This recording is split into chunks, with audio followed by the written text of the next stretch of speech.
Jungle.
Teman-teman tahu nggak sih kalau bangunan museum ini pada mulanya adalah kantor Nederlandse Handelsmaatschappij atau NHM atau Netherlands Trading Corporation alias maskapai dagang Belanda. Nah, sejak berlakunya Kutu Sel-Sel pada tahun 1830, tugas utama NHM yaitu membeli, mengirim, dan menjual komoditi yang dihasilkan dari sistem tanam paksa seperti kopi, gula, dan nila. Akan tetapi, selama periode 1850 dan 1860-an, NHM telah bergerak dan membangun jalinan keuangan yang intensif dalam bidang industri gula, sehingga bisa dikatakan terjadinya transformasi NHM dari maskapai dagang menjadi bank. NHM Batavia dikenal juga dengan sebutan factory atau factory dalam bahasa Inggris yang berarti agen dagang negara asing. Setelah Indonesia merdeka, barulah NHM dinasionalisasi pada tahun 1960. Kemudian dikembangkan menjadi Bank Eksim dengan kantor pusat di gedung Factory. Setelah itu, pada tahun 1999, Bank Eksim bergabung ke dalam Bank Mandiri. Kemudian, sejak tahun 2005, gedung Factory ini difungsikan sebagai Museum Mandiri.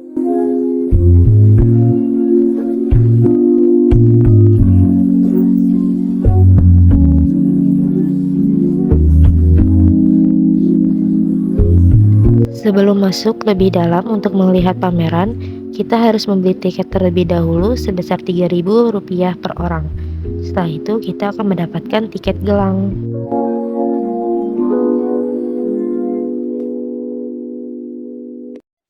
Nah, di sini kita diperlihatkan suasana ruang pelayanan nasabah banking hal tahun 1933.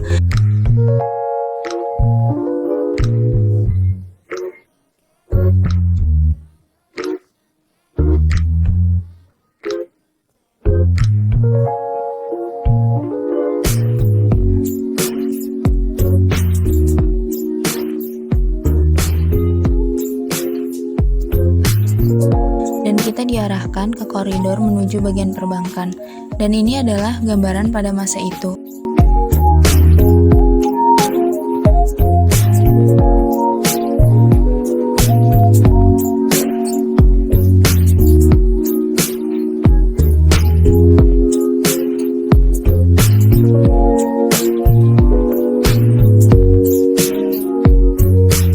Orang-orang pribumi memindahkan rempah-rempah untuk perusahaan dagang Belanda yaitu VOC.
Dan di museum ini juga diperlihatkan pada saat tanam paksa berlangsung. Para pribumi tersebut dipaksa untuk menanam komoditi ekspor di 1/5 lahan rumahnya. Jika tidak memungkinkan bisa menanam, maka orang pribumi diharuskan bekerja rodi selama 60 hari dalam 1 tahun dan pemilihan wilayah ditetapkan oleh pemerintahan Belanda. Pada saat itu, kopi, gula, dan nila merupakan komoditi terlaku di pasaran Eropa.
Di ruangan ini diperlihatkan mesin hitung, macam-macam uang, dan juga terdapat sejarah singkat pembangunan bank dan produk dari bank tersebut seperti cek, biliet giro, buku tabungan, dan lain sebagainya. Kalian bisa tahu dalam ketika mengunjungi museum ini.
Dan di sini ada juga penjelasan tentang VOC, rempah-rempah apa yang mereka hasilkan dan diperjualkan, dan juga mesin-mesin hitung juga terdapat ruang anak.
Kalau di ruangan ini berisi tentang pameran sejarah perjalanan Bank Mandiri dan terdapat banyak piala-piala yang sudah didapatkan oleh Bank Mandiri.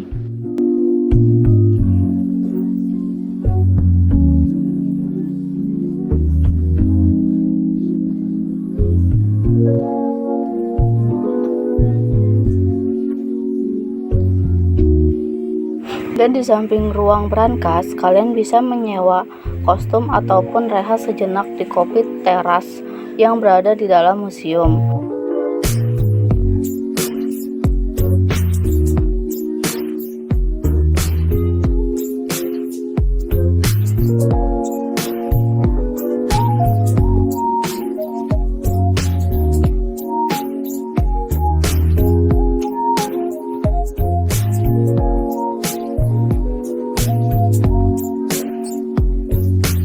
Ruang brankas, kita diperlihatkan banyak sekali brankas-brankas besar dan juga ada private room yang dimana ruangan ini bersifat rahasia dan hanya bisa dikunjungi oleh nasabah yang memiliki safe deposit di bank ini.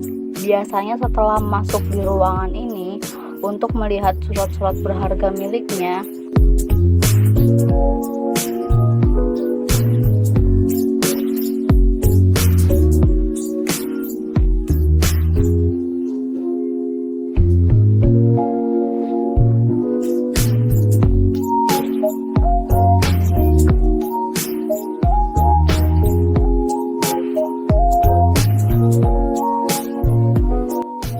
merupakan ruang Cruise atau Hasanah adalah Eversten Cruise, ruang penyimpanan surat-surat berharga milik nasabah, dan ini adalah tempat penyimpanan atau pengarsipan berkas-berkas. Masih banyak hal lain yang ada di dalam ruang brankas ini.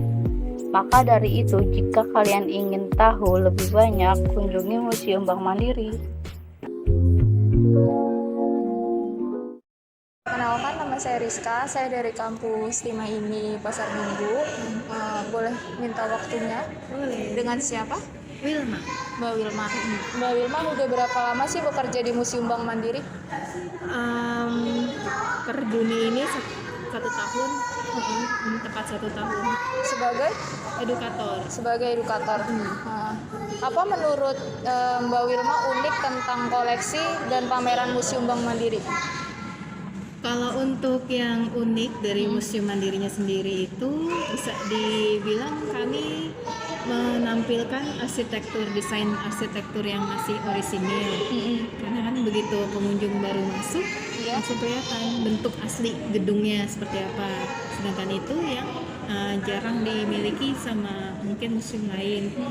Lalu juga kalau untuk koleksi, beberapa koleksi juga masih asli juga. Jadi kurang lebih usianya ada yang 90 tahun, ada yang 100 tahun. Dan koleksi itu kan juga macam-macam, ada yang dari zaman Belandanya sampai pada saat sebelum era legacy, jadi sebelum Bank Mandiri itu lahir. Bank Mandiri lahir dari 4 bank yang di merger. Jadi ada koleksi era Bank Eksim, koleksi era Bank Dagang Negara, Bank Bumi Daya, sama Bank Bapindo atau Bank Pembangunan Indonesia. Jadi banyak sekali memang koleksinya di sini. Ada nggak sih Mbak koleksi yang masterpiece-nya kah gitu? Masterpiece-nya ya. Kalau yang paling menjadi unggulan kami itu buku besarnya. Jadi kami punya buku besar. Mbak Rizka pernah belajar akuntansi? Nah, kan kalau akuntansi itu kan ada catatan tuh di buku besar. Iya, di buku besar. Nah, di sini kami punya koleksi buku besar yang masih otentik dari tahun 1853. Itu jadi era kantor perdagangan Belanda yang dulu menggunakan gedung museum ini. Itu berarti udah lebih dari 100 tahun ya, 1853. Dan itu ditulis tangan, manual, dan itu besar banget, bener-bener besar karena catatannya rinci. Seperti itu. Terus menurut Mbak Wilma, kira-kira strategi apa sih, kan anak zaman sekarang tuh jarang banget ke museum gitu, kayak strategi apa yang membuat museum ini tuh bisa dikenal anak-anak muda zaman sekarang gitu loh? Iya sih, karena memang selain apa ya, kami kan banyak juga saingan ya di Iya Kota pasti, Tua, apalagi ini kan apalagi Kota Tua Pusat. ada 5 museum lainnya gitu Iya. kan, dan kita punya daya tarik itu salah satunya kita aktif di medsos. Jadi di Museum Mandiri itu punya Instagram, punya Facebook, Twitter, YouTube, bahkan juga punya TikTok, dan itu semua kami posting setiap ada event, kayak misalnya kunjungan, lalu ada kegiatan akhir pekan di museum. Nah itu semua kami posting selalu di Instagramnya semua museum, medsosnya. semua medsos ya. Termasuk juga bahkan kegiatan edukasinya, misalkan ini loh koleksi ini, nanti apa nih fungsinya, lalu dari tahun berapa, dan ya itulah tentang koleksinya. Jadi ada edukasinya, ada tentang kunjungannya, dan itu semua aktif di medsos. Bahkan suka ada kuisnya juga, jangan lupa di follow. Jadi kalau kuis itu salah satu cara kami untuk ayo dong main gitu kan ke Museum Mandiri. Nanti kan mereka lihat, oh kuisnya tentang ini, tentang koleksi ini, koleksinya ternyata menarik ya, atau ruangan ini ternyata menarik ya, aku pengen lihat langsung. Dan alhamdulillah memang apa ya, banyak pengunjung yang datang cuman mau nyari Koleksi tertentu, ruang tertentu, karena mereka lihat dari Instagram yang selalu diposting. Terus juga selain aktif di medsos, kami juga punya kegiatan yang untuk pengunjung, jadi kegiatan untuk umum ya. Iya. Jadi namanya akhir pekan di Mandiri Museum Iya, tuh ada itu ya kamera. Jadi kegiatan akhir pekan itu hanya setiap Sabtu Minggu. Bentuknya ada pertunjukan seni, budaya, dan lain-lain. Misalkan ada kayak workshop menari bareng. Jadi dari Sanggar Tari kami ajak untuk bikin kayak kelas menarinya di sini. Terus workshop menghias cupcake. Jadi dari segi kuliner pernah menghias cupcake. Terus dari segi estetika atau kesenian lainnya pernah juga merangkai bunga. Banyak ya kegiatan yang membatik, terus apa lagi, banyak sih. Terus kalau untuk yang selain workshop juga ada kegiatan edukasinya, yaitu tour eksklusif. Jadi tour eksklusif ini kami mengajak pengunjung ke tempat yang nggak pernah dilewatin jalur pengunjung umum. Kan ini kan ada 4 lantai gedung ini. Kalau alur pengunjung kan hanya lantai dasar sama bawah, basement. Tapi kalau tour eksklusif sampai ke lantai ketiga. Jadi itu harus regis dulu. Semuanya itu registrasi. Biasanya sih registrasi on the spot beberapa jam sebelum acara dimulai. Karena kan kuota terbatas kalau acara akhir pekan gitu. Dan yang paling meriah itu waktu itu pernah wisata malam juga, jadi turnya di malam hari. Nah, jadi memang banyak jenis kegiatan, dari workshop, ada pertunjukan musik juga. Yang suka musik, kami juga suka bikin live music atau akustik kan di depan teras kopi tadi tuh. Makanya kan ada stage juga. Nah itu untuk akustikan. Itu berarti di hari-hari tertentu aja, sama Sabtu dan Minggu apa enggak nentu? Setiap Sabtu Minggu dengan tema yang berbeda. Untuk maksudnya untuk menarik wisatawan yang datang minat. Pengunjung terutama kaum milenial yang senang bikin konten boleh datang di Museum Mandiri seperti itu. Jadi di sini memang konsepnya kita nggak cuma museum untuk belajar sejarah, tapi juga kita belajar seni budaya yang ada di kayak gitu. Terima kasih buat Mbak Wilma waktunya. Maaf mengganggu. Dan teman-teman semoga lancar. Hai, jika kalian ingin main ke Perpus Ismail Marzuki seperti kami, buat kalian yang naik kendaraan umum bisa naik KRL turun di stasiun Cikini. Lanjut jalan kaki kurang lebih 1 km seperti yang kami lakukan di dalam video. Atau bisa juga naik Transjakarta nomor 5M.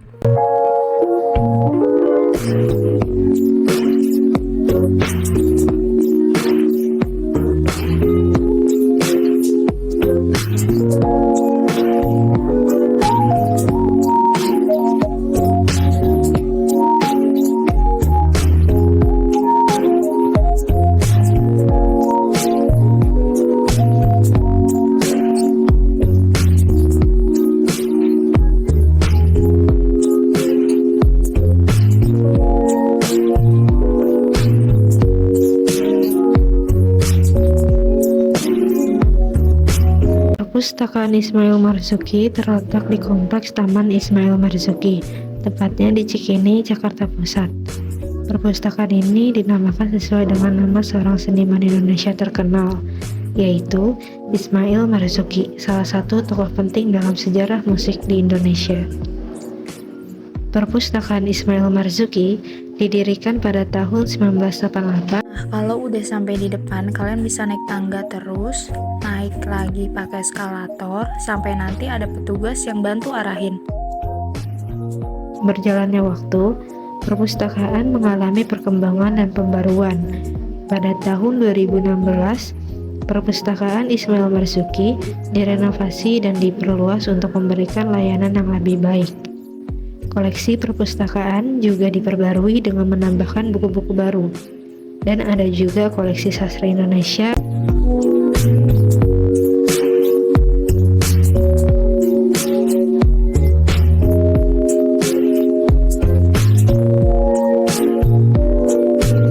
Koleksi astronomi.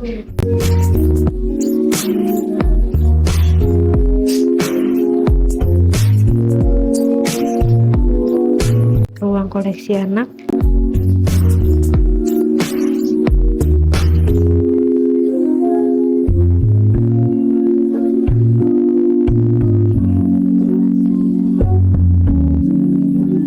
Bilik cerita.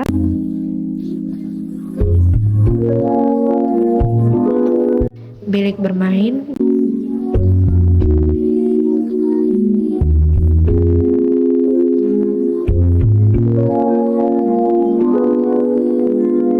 Maupun koleksi seni sastra budaya. Nah, di sini ada ruang baca tangga.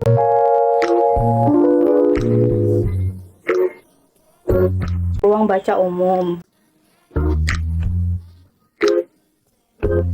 Ruang baca privat.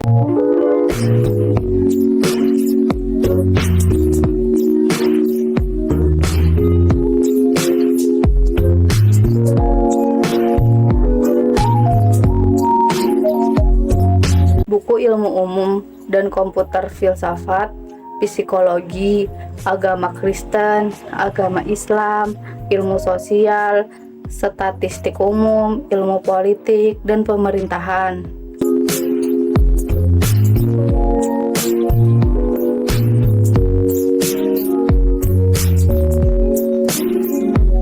Dan di perpustakaan Ismail Marzuki ada ruang untuk sholat. Di lantai ini kita bisa menemukan koleksi deposit, koleksi referensi, galeri karya cetak, dan karya rekam.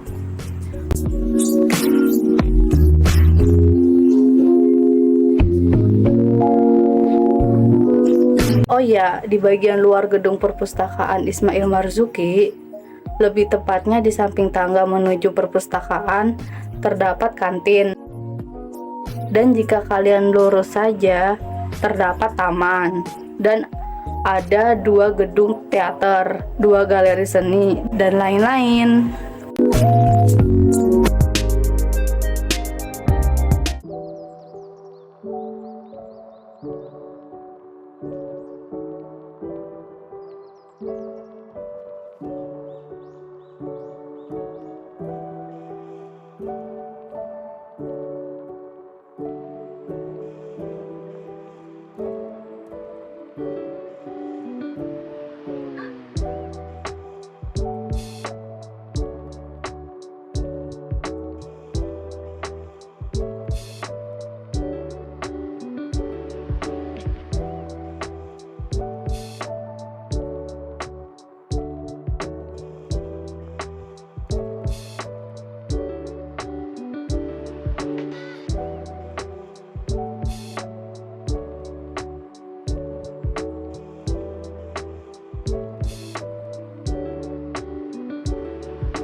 Giyanti Coffee didirikan pada tahun 2012 oleh Henry Kurniawan.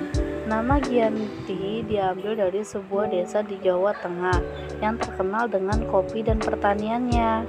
Perjalanan awal Gianti Coffee berfokus menyediakan biji kopi segar yang dikumpulkan dari berbagai daerah penghasil kopi di Indonesia. Berjalannya waktu, Gianti Coffee berkembang menjadi sebuah kafe yang menyajikan kopi segar dengan variasi rasa yang unik.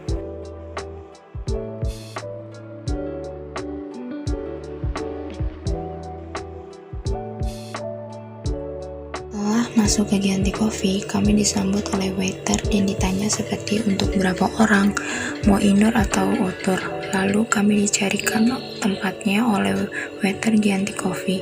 Mereka sangat ramah dan baik, dan interior kafe yang memanjakan mata pun membuat kami betah menghabiskan waktu lama, baik untuk mengerjakan tugas, Zoom, atau bersantai-santai menikmati suasana kafe. Di sini tidak hanya kopi saja yang enak, roti croissantnya juga enak. Pembayaran di sini juga menggunakan cashless. Tempatnya juga bagus banget, modelnya kayak kafe kuno gitu. Dari pajangan dinding hingga sofanya juga bagus-bagus dan lucu sekali. Bagus untuk foto-foto juga, apalagi sampai ada yang bikin TikTok. Tempatnya juga unik, ada di dalam sebuah gang.